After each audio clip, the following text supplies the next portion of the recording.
Hello everyone, welcome back to my channel. എല്ലാ പ്രാവശ്യത്തെയും പോലെ ഈ പ്രാവശ്യവും ഞാനൊരു അടിപൊളി ഐറ്റവുമായിട്ടാണ് വന്നിരിക്കുന്നത്. നമ്മുടെ കൊഞ്ച് റോസ്റ്റാണ് ഇന്നത്തെ വിഭവം. അപ്പോൾ ഇത് എങ്ങനെയാണ് ഉണ്ടാക്കുന്നതെന്നുള്ളത് നോക്കാം. പല നാടുകളിലും പല രീതിയിലാണ് ഇത് ഉണ്ടാക്കാറുള്ളത്. ഇവിടെ ഞാൻ എൻ്റെ ഒരു സ്റ്റൈൽ ഓഫ് കുക്കിംഗ് ആണ് ഞാൻ കാണിക്കുന്നത്. അപ്പോൾ ഞാനിതിനായിട്ടൊരു ചട്ടിയാണ് എടുത്തിരിക്കുന്നത്. അപ്പോൾ അതിലേക്ക് ആവശ്യത്തിന് വെളിച്ചെണ്ണ ഒഴിച്ചിട്ടുണ്ട്. പിന്നെ ഞാൻ കൊഞ്ച് അതിനകത്ത് മഞ്ഞൾപ്പൊടി, മുളക് പൊടി, ഉപ്പ്, കുരുമുളക് പൊടിയും കൂടെ ചേർത്തിട്ട് ഒന്ന് മാരിനേറ്റ് ചെയ്ത് വെച്ചിരുന്നു. അത് ഈ എണ്ണയിലിട്ടിട്ട് ആദ്യമേ നമുക്കിതൊന്ന് ഷാലോ ഫ്രൈ ചെയ്യണം. കൂടുതലായിട്ട് നന്നായിട്ട് മൊരിച്ചെടുക്കേണ്ട ആവശ്യമില്ല. ഒന്ന് ഷാലോ ഫ്രൈ ചെയ്തെടുത്താൽ മാത്രം മതിയാവും. കൊഞ്ചിനെയൊക്കെ കാണുമ്പോൾ എനിക്ക് എൻ്റെ കുട്ടിക്കാലം ഓർമ്മ വരും. കാരണം എൻ്റെ കുട്ടിക്കാലം നിറയെ കൊഞ്ച് പൊരിച്ചതും കൊഞ്ച് വിഭവങ്ങൾ കൊണ്ട് നിറഞ്ഞതായിരുന്നു. അതുകൊണ്ട് തന്നെ അതൊക്കെ ഓർത്തുകൊണ്ടാണ് ഞാൻ ഈ ഒരു റെസിപ്പി എപ്പോഴും ഉണ്ടാക്കുന്നത്. അപ്പം നമ്മൾ കൊഞ്ച് മാറ്റി വെച്ചിട്ടുണ്ട്, ഷാലോ ഫ്രൈ ചെയ്തിട്ടുള്ളത്. അതിനുശേഷം അതിനകത്തേക്ക് കുറച്ച് ഇഞ്ചി വെളുത്തുള്ളി പേസ്റ്റ് ഇട്ട് ആ എണ്ണയിലിട്ടൊന്ന് നന്നായിട്ടൊന്ന് സോട്ട് ചെയ്യുക. അതിനുശേഷം ഇവിടെ ഞാൻ 3 സവാള എടുത്തിട്ടുണ്ട്. കാരണം എൻ്റെ കയ്യിൽ കൊഞ്ച് വളരെ കുറവാണ്. എന്നാൽ എനിക്ക് കുറച്ച് ഗ്രേവി ആയിട്ടും കൂടി വേണ്ടുന്നത് കൊണ്ട് ഞാൻ കുറച്ച് കാര്യമായിട്ട് തന്നെ സവാളയൊന്നും എടുത്തിട്ടുണ്ട്. വലിയ സവാളയായിരുന്നു. അതെടുത്തിട്ട് ഒരു 3-4 പച്ചമുളക് നിങ്ങൾക്ക് എരി അനുസരിച്ച് കൂട്ടിയോ കുറയ്ക്കുകയൊക്കെ ചെയ്യാം. പിന്നെ അത് നന്നായിട്ടൊന്ന് വഴണ്ട് വന്ന് കഴിയുമ്പോഴത്തേക്കാണ് ഞാൻ തക്കാളി ഇട്ടത്. തക്കാളിയും കറിവേപ്പിലയും കൂടി ചേർത്ത് കൊടുത്തിട്ട് ഇത് നല്ലപോലെ ഒന്ന് വഴറ്റിയെടുക്കണം. നന്നായിട്ടൊന്ന് വഴണ്ട് വരുമ്പോഴത്തേക്കും നമുക്ക് പൊടികൾ ചേർത്ത് കൊടുക്കാം. 1/4 ടീസ്പൂൺ മഞ്ഞൾപ്പൊടി, 3 ടേബിൾ സ്പൂൺ മുളക് പൊടി, ഒരു 2 ടേബിൾ സ്പൂൺ മല്ലിപ്പൊടി, പിന്നെ ഒരു പിഞ്ച് ഓഫ് ഉലുവപ്പൊടി. അപ്പം ഇതിൻ്റെ ഇടയ്ക്ക് ഞാൻ ഗരം മസാല ഇട്ടിട്ടുണ്ടായിരുന്നു. അത് എനിക്ക് ഷൂട്ട് ചെയ്യാൻ ഞാൻ വിട്ടുപോയി. അതുകൊണ്ടാണ് അത് ഇതിനകത്ത് ഇടാത്തത്. അതുകൂടി നിങ്ങൾ ഇട്ടോളൂ കേട്ടോ. അത് കഴിഞ്ഞതിന് ശേഷം പച്ചമണം ഒന്ന് മാറുന്നത് വരെ എണ്ണയിലൊന്ന് ഫ്രൈ ചെയ്തിട്ട് അരപ്പൊന്ന് വേകാൻ വേണ്ടിയിട്ട് കുറച്ച് വെള്ളം ഞാൻ ഒഴിച്ചു കൊടുത്തിട്ടുണ്ട്.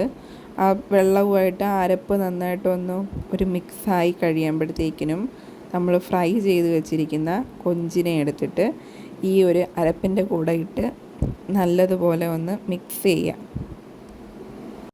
മിക്സ് ചെയ്ത് കഴിഞ്ഞിട്ട് നമ്മൾ അധികം ഇതിനകത്ത് വെള്ളമൊന്നും ഒഴിക്കില്ല. കാരണം നമ്മൾ ഓൾറെഡി ഫ്രൈ ചെയ്ത കൊഞ്ചാണ്. അതുകൊണ്ട് തന്നെ ഒരു ഹാഫ് കുക്കായിട്ടുണ്ട്. അതുകൊണ്ട് തന്നെ നമുക്കിനി ഈ മസാലയുമായിട്ട് ഇവനൊന്നിരുന്നൊന്ന് സെറ്റ് ആവണം. അതിന് വേണ്ടിയിട്ട് നമുക്ക് ഇതൊന്ന് അടച്ച് വയ്ക്കാം. ഒരു 2 മിനിറ്റൊക്കെ മതിയാവും. നമുക്കിനിയും പണിയുണ്ട്. അതിനുശേഷം മൂടി തുറന്ന് നോക്കുമ്പോൾ അത്യാവശ്യം നല്ല എണ്ണയൊക്കെ തെളിഞ്ഞ് അടിപൊളിയായിട്ട് ഇരിക്കുന്നുണ്ടാവും. പക്ഷെ കഴിഞ്ഞിട്ടില്ല. ഇനി ഇതിനകത്തേക്ക് ഒരു 1/4 കപ്പ് മാത്രമേ ഞാൻ എടുത്തിട്ടുള്ളൂ. 1/4 കപ്പ് 1-ാം പാലാണ്, തേങ്ങയുടെ 1-ാം പാൽ. ഇതെല്ലാവരും ഒന്നും അങ്ങനെ യൂസ് ചെയ്യാറില്ല. നിങ്ങൾ കുറച്ച് ഹെൽത്ത് കോൺഷ്യസ് ഒക്കെ ആണെന്നുണ്ടെങ്കിൽ വേണമെങ്കിൽ ഇത് സ്കിപ്പ് ചെയ്യാം. അപ്പം തേങ്ങാപ്പാലൊന്നും ഇല്ല എന്നൊക്കെ ഉണ്ടെങ്കിലൊക്കെ നിങ്ങൾക്ക് സ്കിപ്പ് ചെയ്യാം. ടേസ്റ്റിനൊന്നും യാതൊരു വ്യത്യാസവും വരത്തില്ല.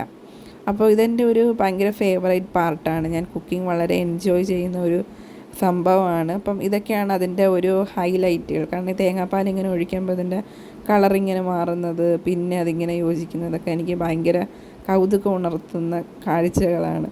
അപ്പോൾ നമ്മളത് മിക്സ് ചെയ്തതിന് ശേഷം വീണ്ടും ഒരു 3-4 മിനിറ്റ് ഒന്ന് അടച്ചു വെച്ചു.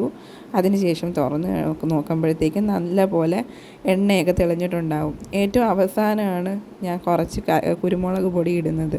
കാരണം അതിൻ്റെ ഒരു മണം ഇങ്ങനെ മുമ്പിട്ട് നിൽക്കുന്നത് എനിക്കിഷ്ടമായതുകൊണ്ടാണ് ഞാൻ അങ്ങനെ ചെയ്തത്. നിങ്ങൾക്ക് വേണമെങ്കിൽ മുമ്പേ തന്നെ ആ കുരുമുളക് പൊടിയൊക്കെ ചേർക്കാം. അപ്പോൾ അത് നമുക്ക് റെഡി ആയിട്ടുണ്ട്. നമ്മുടെ റോസ്റ്റ് റെഡി ആയിട്ടുണ്ട്. അപ്പോൾ ഞാൻ ഈ റോസ്റ്റും ചോറും ഒക്കെ ഇങ്ങനെയാണ് ചെയ്യുന്നത്.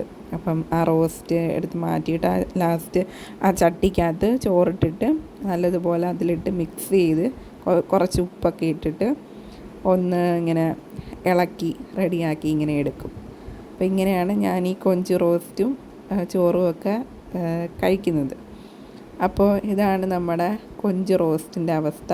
ഇപ്പോൾ കണ്ടില്ലേ എന്തൊരു അടിപൊളിയായിട്ടുണ്ട് കാണാൻ മാത്രമല്ല ഇതിൻ്റെ ടേസ്റ്റും ഭയങ്കര അടിപൊളിയാണ്. അപ്പോൾ ഒരിക്കൽ ഇതൊന്ന് ട്രൈ ചെയ്ത് നോക്കിയിട്ടില്ലാത്തവരാണെങ്കിൽ ഒന്ന് ട്രൈ ചെയ്താൽ നിങ്ങൾ എന്തായാലും ഇതിൻ്റെ ഫാനായിട്ട് മാറും. അപ്പോൾ ഈ ഡിഷൊക്കെ ഒന്ന് പ്രിപ്പയർ ചെയ്ത് നോക്കിയിട്ട് അഭിപ്രായങ്ങളൊക്കെ കമൻറ്റ് വഴി അറിയിക്കാം. എൻ്റെ വീഡിയോസൊക്കെ ഇഷ്ടമാവുന്നുണ്ടെങ്കിൽ ഒന്ന് ലൈക്ക് ചെയ്യുക, ഷെയർ ചെയ്യുക, സബ്സ്ക്രൈബ് ചെയ്യുക. അപ്പോൾ അടുത്തൊരു അടിപൊളി വീഡിയോ ആയിട്ട് ഞാൻ വീണ്ടും വരാം. Bye bye.